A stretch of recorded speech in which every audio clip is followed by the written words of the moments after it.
Друзья, всем привет! Сегодня даю я вам новый видеоролик. Всем вы знаете, как лечить кашель.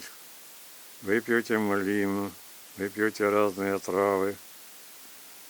Вот. А я дам вам сегодня свой старинный рецепт, о котором вы потом мне скажете большое спасибо. Кое-кто знает, а кое-кто и не знает. Этому рецепту уже более 100 лет. И я решил вам с ним поделиться. Для того, чтобы быстро избавиться от кашля, нужно что сделать? Берете большую головку чеснока, мелко измельчили ее, далее добавляете туда 100 грамм, а то и 200 меду хорошего, все хорошенько перемешали и ставите в теплое место настаиваться. Утром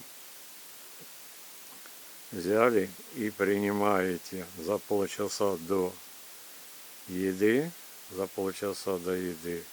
по 1 столовой ложке